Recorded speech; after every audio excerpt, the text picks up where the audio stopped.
मावत से आगे बढ़ते हैं। वो तो प्रोफेशनल फंड मैनेजर हैं और काफी कॉन्ट्रेरियन है नितिन में से। ओके नितिन, इस समय ऑड्स किस तरफ दिखा रहे हैं बाजार को? एक व्यू ये आ रहा है कि थोड़ा इंडिया का आउट परफॉर्मेंस का एक केस बन रहा है कि साहब दुनिया में हम आउट परफॉर्म करेंगे, शायद बीच शॉर्ट टर्म में किए भी हैं। इस समय आप कैसे देख रहे हैं फैक्टर्स को? या good afternoon Ajay ji, good afternoon Priyanka ji. आह, बहुत ही बैलेंस आउट सिचुएशन है अजय जी। मार्केट ने काफी अच्छी रैली देखी है कपल ऑफ वीक्स में, जो हमें पता ही है। और जब भी एक इतनी बड़ी रैली आती है, क्योंकि स्टॉक्स तो और तेजी से बढ़ रहे होते हैं, मतलब अगर मार्केट अगर 10-15% बढ़ा है, तो आप मान के चलिए कि जो इंडिविजुअल स्टॉक्स हैं वो 30-40%, 50% तक ऊपर जाते ही हैं। जब इतना तेजी आई है मार्केट में, तो करेक्शन अगर हो जाए थोड़ा, तो वो बहुत अच्छा रहेगा। नहीं तो ये sustainability of rally will be A question mark. तो वो थोड़ी एक डिफिकल्टी होगी, और रिस्क बढ़ते जाएगा। जैसे जैसे मार्केट ऊपर जाएंगे वो रिस्क बढ़ते जाएगा। और क्योंकि हमें जहाँ जो जो हम बोलते हैं कि ऊपर जा रहा है, वो बोलते हैं कि ग्रीन है, वो मुझे रेड दिखने लगता है। और जब वो नीचे जाता है और जब सबको रेड दिखता है, तो मुझे लगता है कि अभी अपॉर्चुनिटी आई है, वो ग्रीन है। जो आप बोल रहे थे कि कॉन्ट्रेरियन है, तो एक्चुअली वो वैसे ही काम करेगा। ये जो इससे पहले हम आपके सेक्टर्स के बारे में बात करें, आपसे एक व्यू लेना चाहेंगे क्रूड फॉल का, क्योंकि क्रूड की ये सेकंड फॉल शुरू हुई है। क्रूड का ग्राफ लिखिए डायरेक्टर साहब। एक बार 130 वाला 100 के नीचे आया, उसके बाद वापस 105, 110, 105, 110। ये सेकंड लेग ऑफ फॉल शुरू हो रही है, जो अभी 95 के नीचे आया है। ये क्रूड के फॉल के बेनिफिशियरी जो हैं, यूनिवर्स हैं या कमोडिटी फॉल के यूनिवर्स हैं, उनको आप किस तरह से देखते हैं? हाँ, इसको लगा के रखिए। हाँ, ये तो बहुत ही अच्छी न्यूज़ है हमारे लिए। इससे बढ़िया कोई न्यूज़ ही नहीं हो सकती है, क्योंकि ये की रॉ मटेरियल हो जाता है काफी सारी इंडस्ट्रीज के लिए। ये है, स्टील है, एग्रो प्रोडक्ट्स है। ये जहां जहां पे हमें कमजोरी दिख रही है, उसका बड़ा फायदा होने वाला है हमारी इंडस्ट्रीज को। तो क्रूड का तो बेनिफिशियरी पूरी इकोनॉमी बनने वाली है, और बहुत सारी कंपनीज बनने वाली है, चाहे वो कैपिटल गुड्स की हो, या डायरेक्टली इनडायरेक्टली आपका पावर सेक्टर है, टेलीकॉम है, ये या सीमेंट है। ये बहुत सारी इंडस्ट्रीज है जहाँ पे इसका बेनिफिट होगा, इकोनॉमी में बेनिफिट होगा अगर क्रूड की प्राइस नीचे आई। और जब हम बोल रहे हैं कि यूरोप में और वेस्टर्न कंट्रीज में, यूएस में रिसेशन का प्रेशर है, इन्फ्लेशन बहुत हाई है, इंटरेस्ट रेट बढ़ा रहे हैं, और शायद वो इकोनॉमी को और कूल डाउन करने की कोशिश कर रहे हैं। जब वो वहां पे ऐसा हो रहा है, तो क्रूड ऊपर के लेवल पे सस्टेन करना बड़ा मुश्किल है। वो तो आना ही है नीचे, और वो अगर नीचे आएगा तो बहुत बेनिफिट करेगा हमारी जैसी इकोनॉमी को, जो एक बहुत ही स्वीट स्पॉट में है इस वक्त। मतलब हमारी इकोनॉमी में हम इन्फ्लेशन जो 8-9% से जो यूएस घबरा रहा है, वो तो हम सालों से देखते आ रहे हैं।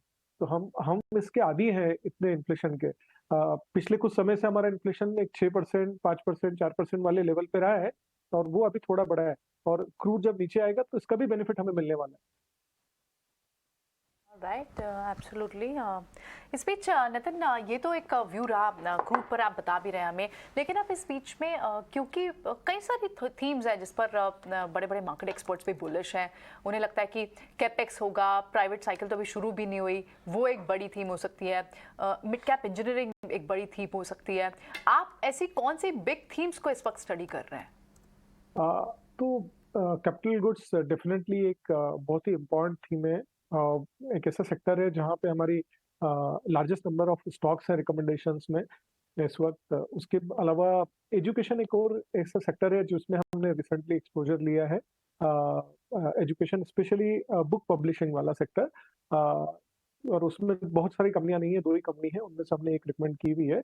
बेसिकली वो बेनिफिशियरी है न्यू एजुकेशन पॉलिसी और नेशनल करिकुलम फ्रेमवर्क का। एनसीएफ जो चेंज हो रहा है 2007, 2005, 2007 के बाद पहली बार 15-17 साल बाद ये चेंज हो रहा है, और एक बड़ा चेंज है। तो वो एक सेक्टर है जो बेनिफिशियरी है।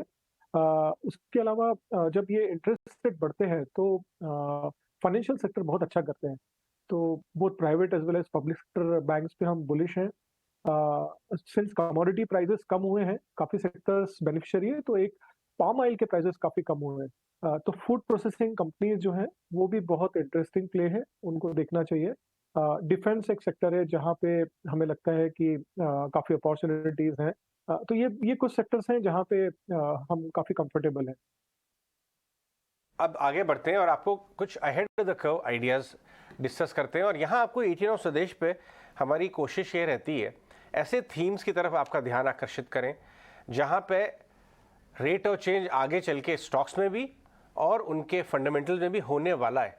क्योंकि यूजुअली हम लोग कई बार इन्वेस्टिंग में उन बातों पे ज़्यादा फोकस कर जाते हैं जो हो चुका है, और ऐसा ही एक थीम है एजुकेशन थीम। नितिन इसके ऊपर बुलिश है काफ़ी।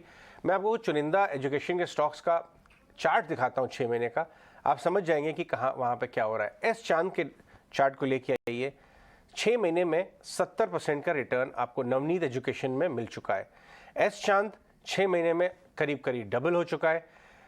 वेरांडा लर्निंग वो भी एक टेक कंपनी है, रिसेंटली आईपीओ आया था शायद 1 साल पहले, ये ऑलरेडी 6 महीने में डबल से ज़्यादा हो चुका है। और इसमें बहुत सारी ट्रिगर्स ऐसी आ रही हैं कि ये लग रहा है कि एजुकेशन स्पेस में ज़्यादा रिप्रेजेंटेशन है नहीं और कुछ आमूलचूल परिवर्तन, कुछ बड़े ट्रांसफॉर्मेशनल रिफॉर्म्स हो रहे हैं। नितिन ने इस एरिया में काम किया हुआ है। नितिन, आप किस तरह से बेट करेंगे और क्या ये बड़ा सस्टेनेबल थीम दिख रहा है? अजय जी, अगर एनसीएफ आया, before I talk about it, let me have disclaimer, though I am not naming any stocks. We have exposures in our personal accounts as well as we have recommended to clients. So be sensitive about this. ये एक बहुत बड़ा change है. NCF एक बहुत ही major change government लेके आ रही है और मोस्ट लाइकली ये साल अक्टूबर या दिसंबर के पीरियड में ये आ जाना चाहिए. अगर एनसीएफ आता है, न्यू करिकुलम फ्रेमवर्क आता है, तो बहुत बड़ा चेंज होगा in terms of the content which students study in their schools. उसकी वजह से सेकेंड हैंड बुक का मार्केट पूरा डिसकंटिन्यू हो जाता है. तो ये जो बुक पब्लिशिंग है, इनके लिए अगले 3-4 साल का एक बढ़िया एक्सपोजर होता है ग्रोथ का, और ये बढ़िया ग्रोथ मिलती है इनको. साथ ही कंसोलिडेशन भी दिख रहा है ये इंडस्ट्री में, क्योंकि पेपर के प्राइसेस काफी बड़े हैं और उसकी वजह से जो छोटे प्लेयर्स है, पब्लिशिंग कंपनीज है, जो हमारा स्कटलबर्ड बोल रहा है मार्केट में, वो थोड़ा दबाव में है और उनको पेपर्स मिल नहीं रहे हैं. जो पहले क्रेडिट पे मिल जाता था, अभी एडवांस लगता है उसके लिए. तो जिनकी बैलेंस शीट बहुत स्ट्रांग नहीं है, वो बाहर जा रहे हैं. तो कंसोलिडेशन भी दिख रहा है और एक बड़ा चेंज भी विजिबल है सामने की साइड में. तो एक 2-3 साल, 4 साल की स्ट्रांग विजिबिलिटी दिखती है सेक्टर के लिए. ऑलराइट, तो ये तो एक बड़ी इंटरेस्टिंग थीम थी जो अजय ने हाईलाइट की. इसके अलावा और दूसरी जो थीम हाइड्रोजन से जुड़ी हुई, क्या आपको कोई ऐसी थीम्स पसंद आती है? क्लाउड कंप्यूटिंग है, हाइड्रोजन, जो एक नेक्स्ट जेन के लिए शायद जिस पर फोकस रखना होगा. प्रियंका जी, इंटरेस्टिंग थीम है, बट बहुत ज्यादा स्टॉक्स नहीं है हमारे यहाँ पे उस थीम को प्ले आउट करने के लिए. एक और दूसरा ये कि जब ये स्टोरीज होती हैं और जब तक वो स्टेबल ना हो, तब तक बड़ा डिफिकल्ट है अपना रियल हार्ड अर्न मनी वहां पे लगाने के लिए. क्योंकि हमें चाहिए cash flow, strong cash flows और विजिबिलिटीज. विजिबिलिटी वहां पर है बट कैश फ्लो शायद अभी नहीं है. और विजिबिलिटी भी क्योंकि इतना बड़ा डिस्क्रप्शन होता है और इतने ज्यादा चेंजेस होते हैं, वो टेक्नोलॉजी जब तक स्टेबल होगी तब जाके उसका कैश फ्लो बनना शुरू होगा. लेकिन अगर स्टेबल होने के पहले वहां पे बहुत सारा डिस्क्रप्शन हो रहा है, मल्टीपल कंपनीज आ रही है, तो बड़ा कंफ्यूजन होता है. तो बहुत डिफिकल्ट है वहां से विनिंग कंपनीज को निकालने के लिए. नितिन, पेपर स्टॉक्स पे अभी भी आप बुलिश हैं? पेपर में अभी भी लग रहा है जूस बाकी है? बिल्कुल, पेपर स्टॉक्स पे हम अभी भी बुलिश हैं. हमारे 3-4 रिकमेंडेशंस हैं वो सेक्टर से, और हमें लगता है कि अभी पूरा प्ले आउट नहीं हुआ है. कुछ एक कंपनीज हैं जहां पे वैल्यूएशंस थोड़े बड़े हैं, तो हम वहां से एग्जिट लेके कहीं और की तरफ गए. लेकिन ओवरऑल अगर पेपर सेक्टर को देखेंगे तो we are still quite bullish on paper sector. Demand बहुत अच्छी है, काफी सारे टेलविंड्स हैं वो सेक्टर में. और इंडिया के बाहर की कंट्रीज में, स्पेशली यूरोप में, जो कॉस्ट बढ़ी है और काफी सारे पेपर कंपनियों पे दबाव है, उसका भी हमको बेनिफिट है.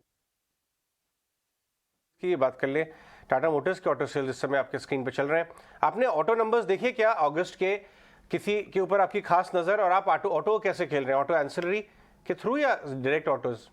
हम अभी तो ऑटो एंसिलरीज के थ्रू ही खेल रहे हैं, और जहाँ पे हमें वैल्यूएशंस का थोड़ा कंफर्ट है वहाँ पे हम खेल रहे हैं. बट ये ऑटो की सेक्टर जो है काफी इंटरेस्टिंग है.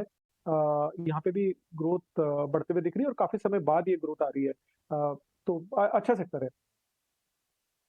ठीक है, एब्सोल्युटली। चलिए, तो ये सारे थीम्स तो हैं, ये सारे सेक्टर्स पे बात करें, लेकिन क्या आपको कहाँ और वैल्यू दिखती है नितिन? जैसे हम कुछ स्टॉक्स देखते हैं, फॉर एग्जांपल पाइप स्टॉक्स में हमने देखा कि पीछे एक अच्छा रुझान बना हुआ था, फंड हाउसेस में भी, वहाँ पे भी बहुत एक्शन था। इनफैक्ट कई सारे कोर बिजनेसेस जिन स्टॉक्स के, जिन कंपनीज के कोर बिजनेस है वो तो चल रहे थे, लेकिन पाइप एज अ कॉम्पोनेंट जिन स्टॉक्स के बिजनेस है वो भी अच्छी मूव दिखा रहे थे। इस स्पेस पर आपका क्या व्यू है?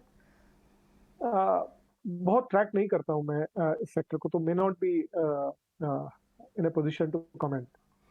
राइट। एक आखिरी सवाल नितिन, आपने एक इन्वेस्टर्स को आप एक सलाह देते हैं और एक नसीहत देते हैं कि एक स्ट्रेटेजिक कैश जो है अपने पोर्टफोलियो में हमेशा एक ज़रूर बना के कोने में रखना चाहिए, छोटा सा, जिसे अंग्रेजी में कहते हैं स्क्विरलिंग अवे। ये कैश तभी निकल के आए इंश्योरेंस की तरह, जब कोई बहुत बड़ी क्राइसिस आए बाजार में और इतने बढ़िया दाम हो जाए और आप फुली इन्वेस्टेड हैं, तो अब एडिशनल पैसा कहाँ से लाएंगे? ऐसे में यूज इसकी एक इंपॉर्टेंस जरा बता के जाएं। बिल्कुल बिल्कुल, बड़ा अच्छा इंटरेस्टिंग क्वेश्चन किया आपने अजय जी। तो एक्चुअली एनिमल से हम बहुत कुछ सीखते हैं। तो हमारे यहाँ बुल्स और बियर्स ऑलरेडी हैं मार्केट में, हम हमेशा बात करते हैं। एक और जो है वो स्क्विरल, गिलहरी। तो गिलहरी की क्या आदत होती है कि वो जब समर का सीजन होता है वो फूड इकट्ठा करती है और छुपाती जाती है विंटर के लिए। और जब विंटर में जब फूड अवेलेबल नहीं होता है तो वो छुपी हुई जगह से उसको निकालती है। तो जब मार्केट बहुत हॉट है, गर्म है, समर का सीजन चल रहा है और रोज पैसा बन रहा है, तो थोड़ा थोड़ा निकालते जाइए पैसा वहां से और उसको स्क्विरल कैश में रखिए, जिसको आपका दिमाग भी ढूंढ ना पाए। और जब मार्केट गिरे, ठंडा हो जाए, उस पैसे को थोड़ा निकालिए और उसको इन्वेस्ट कीजिए। इस तरह से आपका थोड़ा बैलेंस आउट भी होगा और आपकी रिस्क थोड़ी कम हो जाएगी। एब्सोल्युटली, बिल्कुल। बहुत बहुत शुक्रिया आप नितिन, आज हमें समय देने के लिए और ये सारे सवालों के जवाब देने के लिए बहुत बहुत शुक्रिया आपका। चले, बाजार पर जब हम व्यू ले रहे हैं तो नितिन का हमने व्यू लिया। इसी बीच